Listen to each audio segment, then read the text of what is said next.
नवनियुक्त मोदी मंत्रिमंडल के सदस्यों को मिला विभाग, संभाल रहे हैं अपना कार्यभार। बुधवार को केंद्रीय मंत्रिमंडल का हुआ था विस्तार और फेरबदल, जिसमें 43 सदस्यों को दिलाई गई थी पद और गोपनीयता की शपथ। सूचना और प्रसारण मंत्री अनुराग ठाकुर ने भी संभाला अपने विभाग का कार्य। सूचना प्रसारण सचिव अमित खरे और वरिष्ठ अधिकारियों की मौजूदगी में की बैठक, प्रधानमंत्री के प्रति जताया आभार।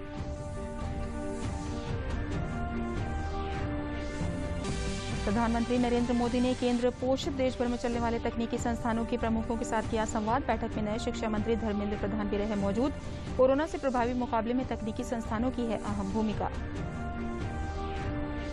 और प्रधानमंत्री नरेंद्र मोदी ने आज केंद्रीय कैबिनेट और केंद्रीय मंत्रिपरिषद दोनों की बुलाई बैठक। मंत्रिमंडल विस्तार के बाद पहली हो रही इस अहम बैठक में लिए जा सकते हैं कई फैसले।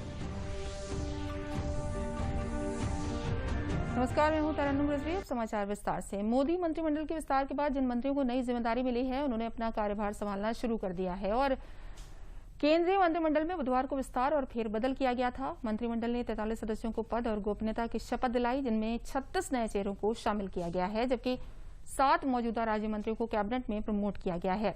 वहीं 8 नए चेहरों को भी कैबिनेट मंत्री का दर्जा दिया गया है। मंत्रिमंडल में जिम्मेदारियां मिलने के बाद मंत्रियों ने भी आज सुबह से ही अपना कार्यभार संभालना शुरू कर दिया है।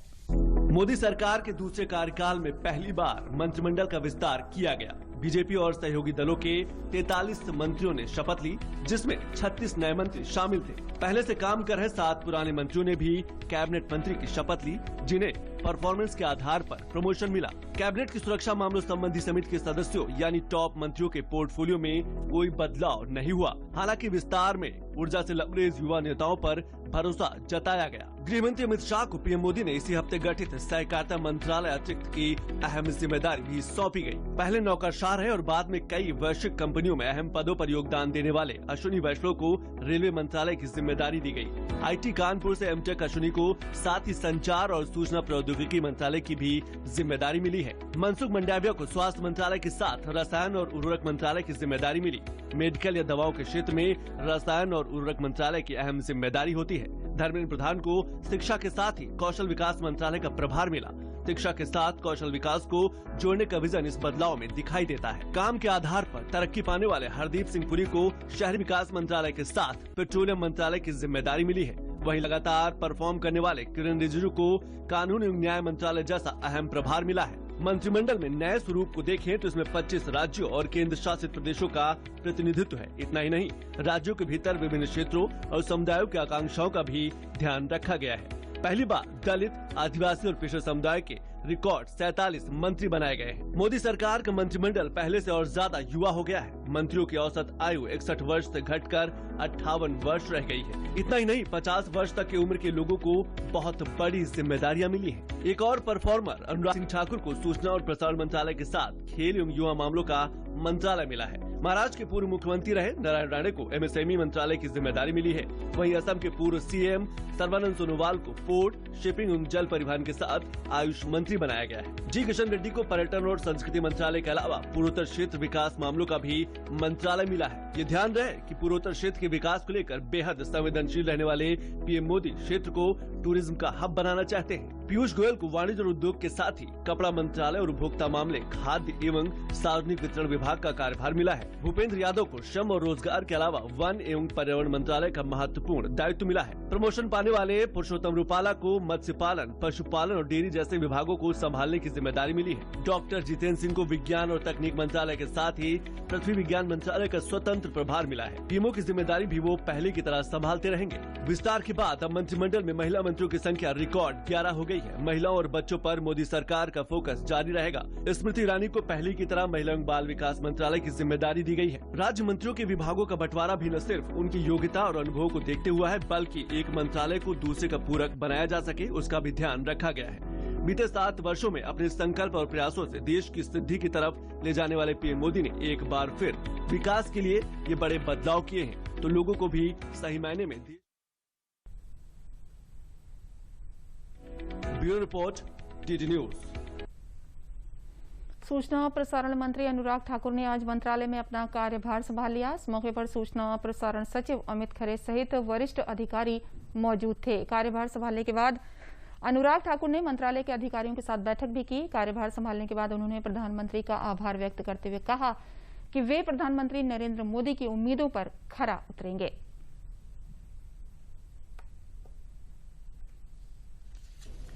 दुनिया के सबसे बड़े लोकतंत्र में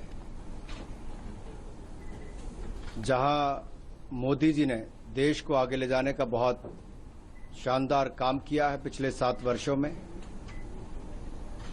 सूचना प्रसारण मंत्रालय के माध्यम से हम कैसे और जन जन तक पहुंच पाएं और क्या क्या काम जो पीछे मुझसे पूर्व बहुत बड़े लोगों ने यहां पर किए हैं उनको मैं भी आगे बढ़ा पाऊं। वहीं दूसरी ओर जो जिम्मेदारी माननीय प्रधानमंत्री जी ने मुझे दी है, मैं उस पर खरा उतरने का हर संभव प्रयास करूंगा। जो विश्वास व्यक्त किया है उस पर खरा उतरने का प्रयास करूंगा और आशा करता हूं कि आप सबके सहयोग से इस जिम्मेदारी का निर्वहन ठीक ढंग से कर पाऊंगा। केंद्रीय मंत्री अश्विनी वैष्णव ने रेल मंत्री के तौर पर अपना कार्यभार संभाल लिया। कार्यभार संभालने के बाद रेल मंत्री अश्विनी वैष्णव ने कहा कि वे प्रधानमंत्री नरेंद्र मोदी के विजन पर खरे उतरेंगे। मैं सबसे पहले प्रधानमंत्री जी को धन्यवाद देता हूं कि इतनी बड़ी जिम्मेदारी दी है। रेलवे प्रधानमंत्री जी के बहुत ही उनके विजन में बहुत बड़ा हिस्सा है और प्रधानमंत्री जी का विजन रेलवे के लिए जैसे जन जन तक ट्रांसफॉर्म हो लोगों की लाइफ, एक आम आदमी, एक गरीब, एक वंचित, एक किसान, पिछड़े से पिछड़े व्यक्ति को भी रेलवे के बेनिफिट मिले, ऐसा उनका बड़ा विजन है। तो इस विजन के लिए मैं काम करूंगा और प्रधानमंत्री जी के विजन को इम्प्लीमेंट करने के लिए मेहनत करूंगा। साथ ही अश्विनी वैष्णव ने इलेक्ट्रॉनिकी और सूचना प्रौद्योगिकी मंत्री के तौर पर भी कार्यभार संभाला। इलेक्ट्रॉनिक्स निकेतन में उन्होंने अपना पदभार संभाला। इससे पहले आज उन्होंने रेल मंत्री का कार्यभार भी संभाला था। मनसुख मांडविया ने स्वास्थ्य और परिवार कल्याण मंत्री के तौर पर कार्यभार संभाल लिया है। पदभार ग्रहण करने के बाद उन्होंने कहा कि प्रधानमंत्री मोदी के स्वस्थ भारत के सपने को साकार करते हुए अथक जन सेवा के लिए कृत संकल्पित हों। किरेन रिजिजू ने कानून मंत्री का कार्यभार संभाल लिया। पदभार ग्रहण करने के बाद उन्होंने कहा कि प्रधानमंत्री ने मुझ पर जो भरोसा जताया है उस पर खरा उतरना मेरे सामने एक चुनौती है। लोगों की अपेक्षाओं और आकांक्षाओं को पूरा करने के लिए हमें बहुत मेहनत करनी होगी।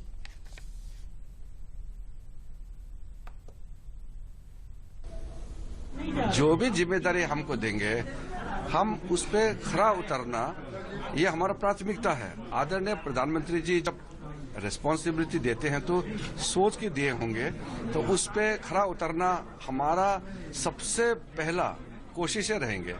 जनता की अपेक्षाओं को पूरा करना, आकांक्षाएं हैं, अपेक्षा है, उसको पूरा करना। इसलिए मैं मानता हूं कि जो भी जिम्मेदारी मिलता है दिल लगा के काम करना चाहिए।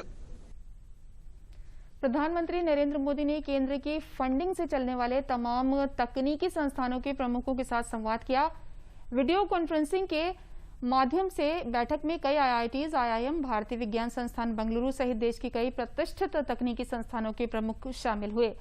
कोरोना महामारी से प्रभावी मुकाबले में तकनीकी संस्थानों की अहम भूमिका है और इसी के मद्देनजर इस बैठक में हुए संवाद को बेहद महत्वपूर्ण माना जा रहा है। इस बैठक में नए शिक्षा मंत्री धर्मेंद्र प्रधान और उनके सहयोगी राज्य मंत्री भी शामिल हुए। प्रधानमंत्री नरेंद्र मोदी ने आज ही कैबिनेट और मंत्रिपरिषद दोनों की बैठक बुलाई है। मंत्रिमंडल विस्तार के बाद होने वाली पहले इस बैठक में प्रधानमंत्री नरेंद्र मोदी अहम फैसले कर सकते हैं। शाम 5 बजे से प्रधानमंत्री नरेंद्र मोदी की अध्यक्षता में कैबिनेट की बैठक होगी। इसके बाद शाम 7 बजे से मंत्रिपरिषद की बैठक होगी, जिसमें सभी मंत्री यानी कैबिनेट, स्वतंत्र प्रभार वाले और राज्य मंत्री भी हिस्सा लेंगे।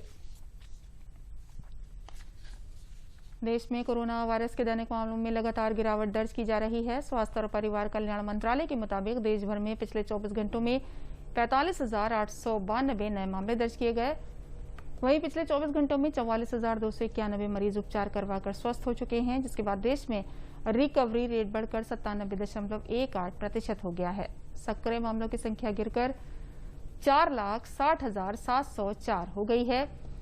साप्ताहिक पॉजिटिविटी रेट वर्तमान में 2.37% है और दैनिक पॉजिटिविटी रेट 2.42% है, जो लगातार 17 दिन से 3% से कम बनी हुई है। कोरोना के खिलाफ टीकाकरण अभियान भी भारत में तेजी से बढ़ रहा है। केंद्रीय स्वास्थ्य एवं परिवार कल्याण मंत्रालय के मुताबिक देश में अब तक 36 करोड़ 48 लाख से अधिक कोविड टीकों की खुराक दी गई है। वहीं पिछले 24 घंटों में 33,81,000 से अधिक टीके लगाए गए। प्रधानमंत्री नरेंद्र मोदी के मंत्रिमंडल विस्तार में आगरा सुरक्षित लोकसभा क्षेत्र से सांसद प्रोफेसर एसपी सिंह बघेल को कानून एवं न्याय राज्य मंत्री बनाए जाने पर ताजनगरी आगरा में जश्न का माहौल है। भाजपा कार्यकर्ताओं द्वारा जगह जगह मिष्ठान वितरण कर खुशी का इजहार किया जा रहा है। प्रोफेसर एसपी बघेल के निवास पर पहुंचकर लोगों द्वारा बधाई और शुभकामनाएं देने का सिलसिला जारी है। केंद्रीय मंत्री प्रोफेसर एसपी सिंह बघेल 5 बार सांसद और मुख्यमंत्री योगी आदित्यनाथ के मंत्रिमंडल में कैबिनेट मंत्री रह चुके हैं। उत्तर प्रदेश के इटावा जिले के रहने वाले सांसद एसपी सिंह बघेल राजनीति में आने से पहले लंबे समय तक सब इंस्पेक्टर भी रहे और पूर्व मुख्यमंत्री मुलायम सिंह यादव की सुरक्षा में तैनात रहे थे। भाजपा से 2019 में आगरा सुरक्षित लोकसभा सीट से सांसद चुने गए।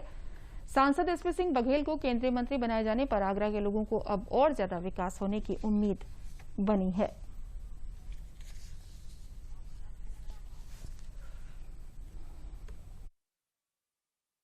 जबरदस्त उत्साह है भारतीय जनता पार्टी के आम कार्यकर्ता में और विशेष कार्यकर्ता में सब में।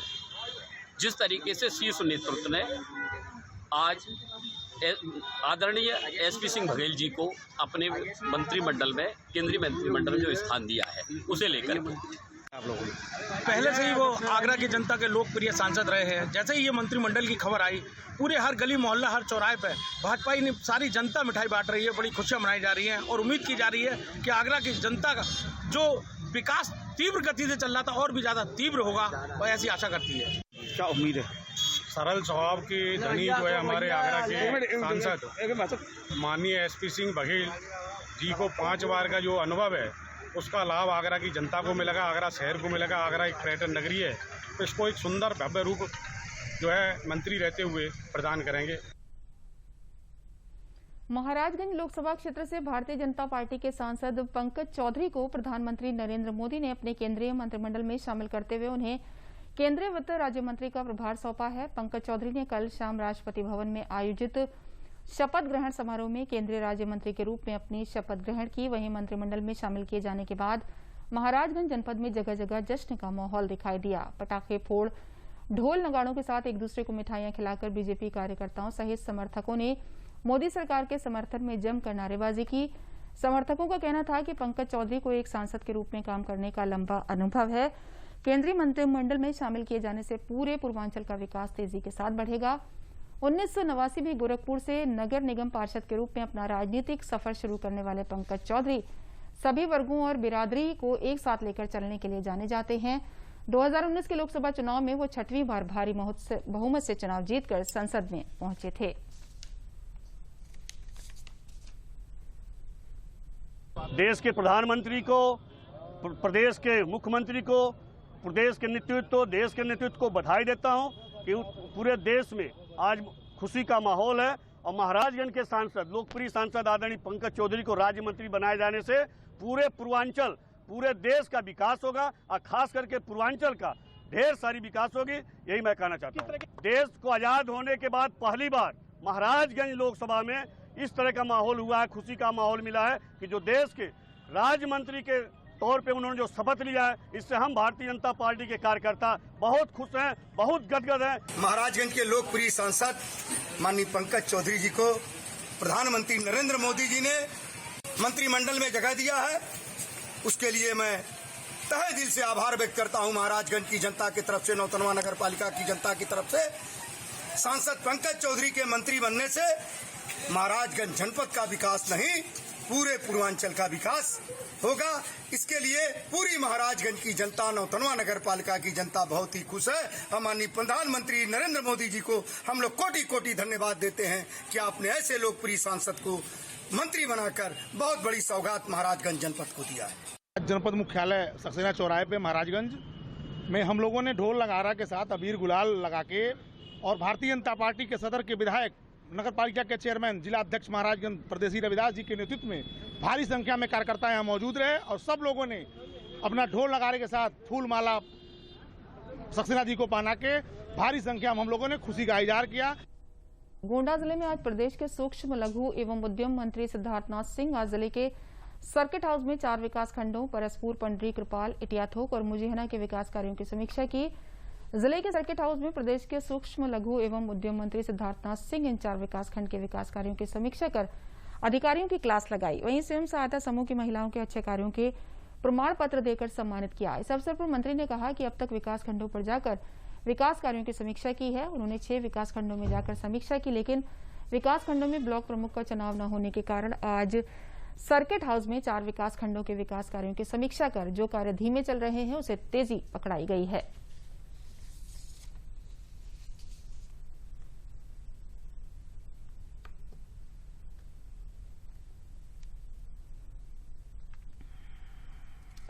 हम लोगों के ये ब्लॉक की समीक्षाएं चल रही हैं, तो मैं पीछे 6 कर चुका था, आज 4 और करी है।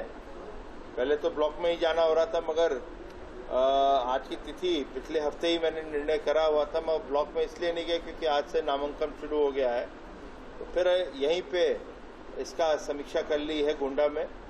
तो जो चीजें होती हैं, कहाँ पे कमियां हैं या कहाँ को तेजी देनी है, उस पर अधिकारियों से बातचीत होती है। तो ये मैं आज ये समीक्षा चल रही है। अब 6 और ब्लॉक हैं, उनको आने वाले जुलाई के महीने में माह के अंदर उसको खत्म कर देना। प्रदेश के अल्पसंख्यक कल्याण राज्य मंत्री मोहसिन रजा ने कल हुए केंद्रीय कैबिनेट के विस्तार पर कहा है कि प्रधानमंत्री मोदी का कैबिनेट विस्तार ये दर्शाता है कि सबका विकास सबका विश्वास का मंत्र आगे बढ़ रहा है। उन्होंने कहा कि कैबिनेट विस्तार में सभी जातियों और 25 राज्यों को भागीदारी दी गई है, खासतौर पर युवाओं को मौका दिया गया है। उन्होंने कहा कि नए कैबिनेट विस्तार से देश को विकास को और गति मिलेगी।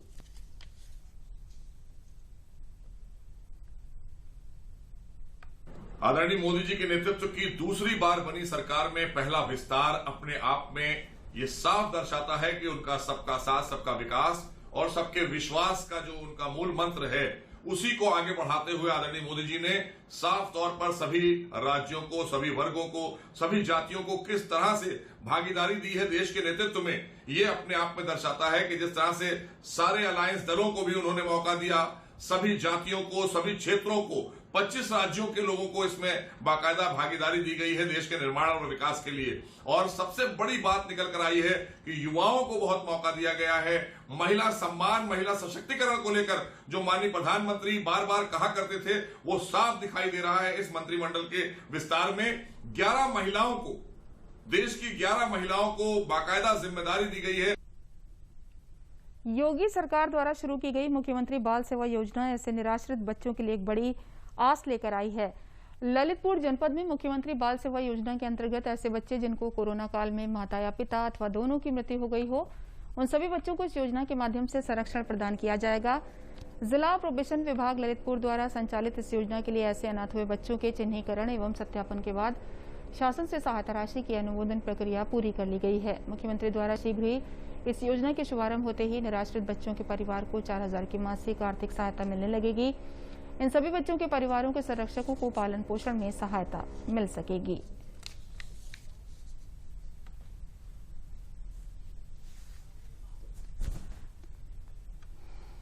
ये जो सेवा चालू हुई है, ये मेरे लिए काफ़ी लाभदायक हुई है, क्योंकि मेरे सगे चाचा चाची इस महामारी के दौरान गए हैं हम लोग को दूर छोड़ के, तो और उनके 2 छोटे छोटे बच्चे थे, एक 12 साल का, एक 14 साल का। तो उनको इस बाल सेवा के उससे काफ़ी ज़्यादा मदद हुई है और इनके पालन पोषण में भी बहुत ज़्यादा सहायता हो रही है। आगे जाके जो भी फैसिलिटी, जो भी सुरक्षाएं सब दे रहे हैं जो मुख्यमंत्री जी, वो आगे जाके इनको बहुत काम आ सकती हैं, जिससे ये एक साधारण और अपने लिए काफ़ी अच्छा जीवन व्यतीत कर सकते हैं। तो इसके लिए मैं आभारी हूँ उनका कि ये वाली नई सुरक्षा निकाली है बच्चों के लिए, जिनसे हमें भी काफ़ी सहायता हो रही है इनका पालन पोषण करना। मुख्यमंत्री बाल सेवा योजना के अंतर्गत इसी कोरोना काल में उसका माँ बाप या गार्डियन कोई भी उसका मृत्यु हो गया, या माँ या बाप या दोनों, तो उसी तरह की मृत्यु हो गई, बच्चों का हर महीने का 4,000 रुपया के रूप में उस पर पैसा देने के लिए सरकार का योजना है। इसी में यहाँ जिला ललितपुर में अभी तक 75 बच्चों का चिन्हांकन हो चुका है। ऑफलाइन से एप्लीकेशन लेकर के उसका SDM वीडियो द्वारा हम लोगों को सत्यापन किया। सत्यापन के उपरांत जिला लेवल समिति का अप्रूवल लेकर के शासन का भेजा। उसी के अनुसार शासन से उसका पैसा वगैरह भी मिल गया। अभी 4-5 दिन के अंतर्गत माननीय मुख्यमंत्री द्वारा का कमलों से उसका उद्घाटन उस योजना के होने वाली है। इसके बाद हर बच्चों का हर महीने का 4,000 मतलब एक परिवार का बच्चे का 4,000 रुपया मिलेगा। संत कबीर नगर में प्रधानमंत्री फसल बीमा योजना जनपद के किसानों के लिए जोखिम के समय बहुत ही उपयोगी साबित हो रही है।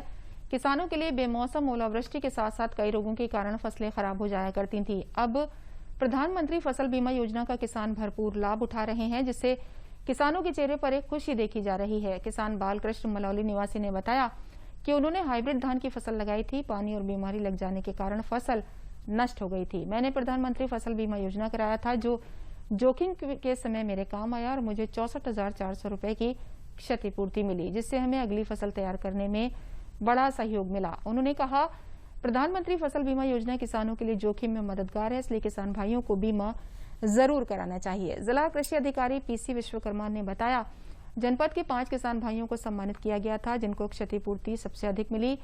जनपद में एक महिला किसान को 1,60,000 रुपए क्षतिपूर्ति मिली, जो जनपद की सबसे अधिक क्षतिपूर्ति धनराशि थी।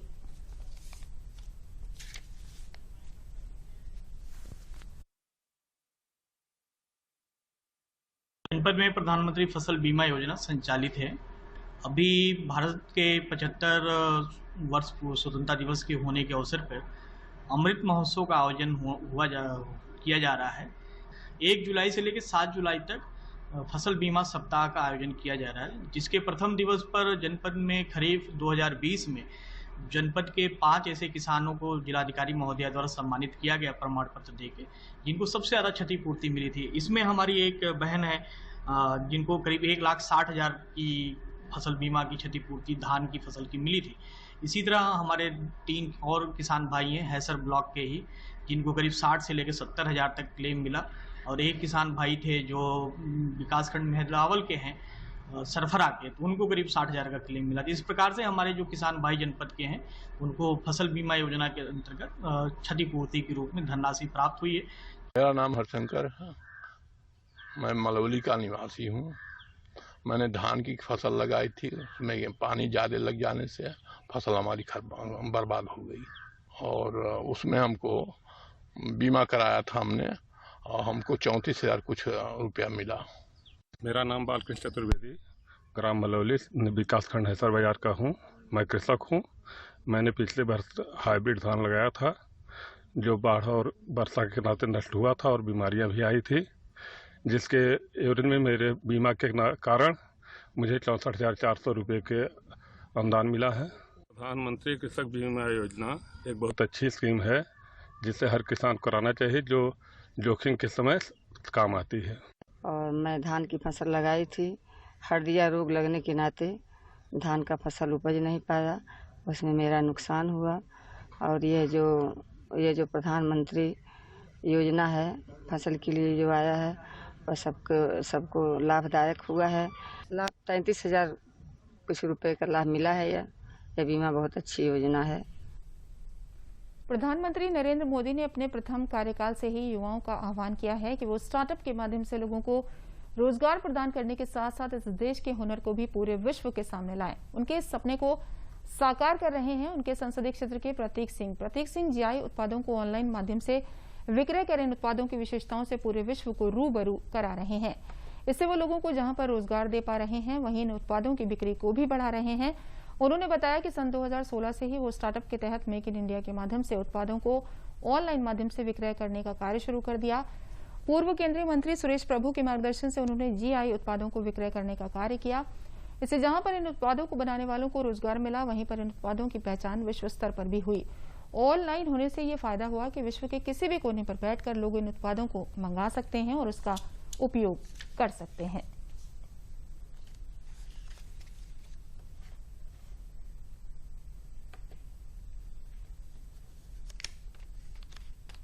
हमने मेक इन इंडिया कॉन्सेप्ट लेके शुरू किया कि जितने भी मेक इन इंडिया प्रोडक्ट्स हैं उसको हम प्रमोट करेंगे, उसको हम बढ़ावा देंगे।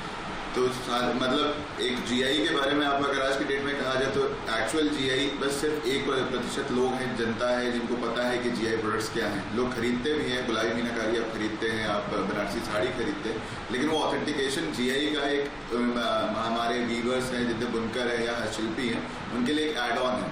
तो हमारा क्या कोशिश है कि हम लोग एक प्लेटफॉर्म पे सबको एक साथ लाके सबको प्रमोट कर रहे हैं, उनको एक मार्केट देने की कोशिश। तो जीआई एक्ट से जो जीआई लोगों को जीआई टैग मिल रहा है प्रोडक्ट्स को, लेकिन उसको मार्केट करने के लिए कोई आगे नहीं आ रहा था। तो हमने एक निर्णय लिया और एक स्टार्टअप शुरू किया जहाँ पे हम सारे बुनकर, हस्तशिल्पी, जितने किसान हैं जो जीआई प्रोडक्ट्स या जीआई उत्पाद को आगे मतलब प्रोड्यूस कर रहे हैं, हम उनको एक प्लेटफॉर्म पे लाके उनको आगे बढ़ाने की कोशिश कर रहे हैं।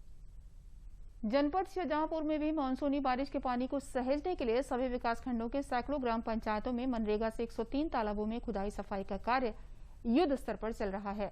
इन तालाबों के निर्माण से जहां बारिश का पानी एकत्र होने से भूमिगत जल स्तर बढ़ेगा, वहीं गांव में रहने वाले लोगों को इस महामारी में घर के पास ही रोजगार मिल रहा है। मनरेगा श्रमिकों को घर के पास रोजगार मिलने से बेहद खुश हैं और सरकार का धन्यवाद दे रहे हैं।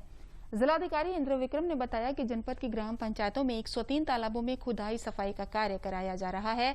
इनमें 4589 मनरेगा श्रमिकों से काम कराया जा रहा है।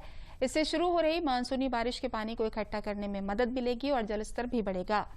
साथ ही जलस्तर बढ़ाने को लेकर किसानों से गहरी जुताई करने और साठा धान को नहीं लगाने के लिए समय समय पर जागरूकता गोष्ठी भी कराई गई है, ताकि आने वाले भविष्य की पीढ़ी के लिए जल सुरक्षित हो सके।